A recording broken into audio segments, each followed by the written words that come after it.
At the same time, primarily because gas prices have come down, Americans are feeling a little bit better about the economy. And I think that's important to note. Let's go ahead and put this up on the screen. This is from the Washington Post.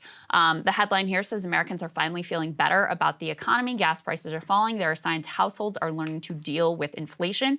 In particular, they point to consumer sentiment, which hit rock bottom in June. It's begun inching back up in recent weeks.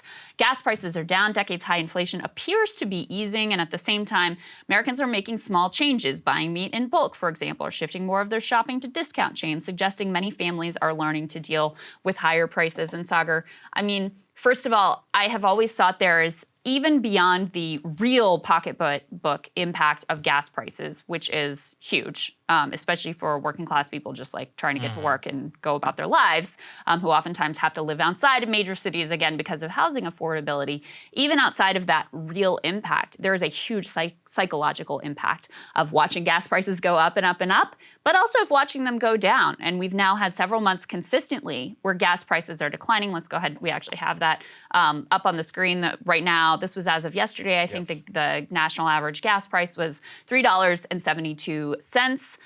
That is down from a high of $5 a gallon back in June, and it's been sort of consistently, slowly but steadily dropping. And because we are better at gauging things in relative terms versus absolute terms, even though that still is a high number as compared to just a year ago, the fact that it's going down makes people feel like, I'm going to get through this. I'm going to be okay. I've figured this out. I've cut back in these various ways. I'm kind of used to that now. And I feel like things are going in the right direction versus I feel like I'm getting squeezed and squeezed and squeezed and squeezed with no end in sight. This is politics. Politics is about directionality, which is that, just because things are way worse right now than they were 2 years ago, it's better than 6 months ago. And so people are like, well, it came down. It's going in the right direction. People always vote like this. Remember, the economy. It's not like the economy was better in 2012. It's just that people trusted Obama whenever he was like, look, I did my best to get us to this point, got us off the brink, and now we're going towards this way. Well, they also didn't trust Mitt Romney. And didn't trust Romney, right? Okay, we see what you're But that's even more of an rich important down a touch guy. Right, which is like, things are bad, but it's all about directionality. So here, things directionally are going well. And I guess what the Biden people can at least point to is that their policy is working.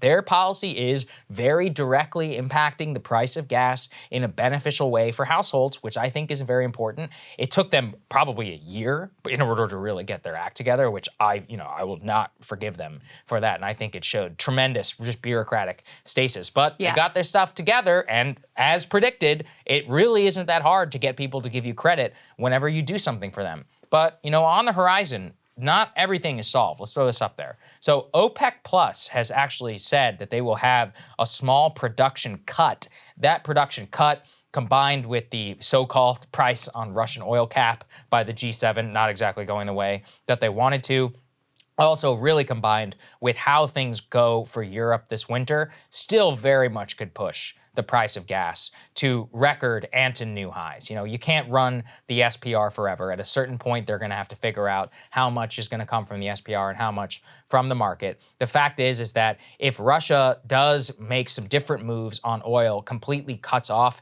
the G7, both from natural gas and from petroleum, that would have a major impact. It wouldn't take maybe one shock or more in order to send the price of gas high. Another reason the gas is low right now is China is still committed to COVID zero, so their demand is much lower than normal. They've been selling a lot of their excess natural gas capacity to the Europeans.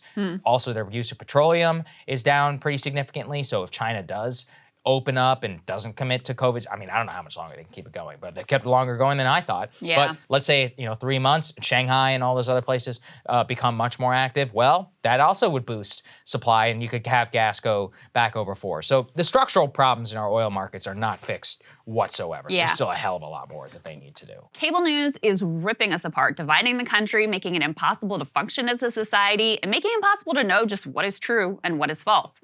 But the good news is they are failing and they know it.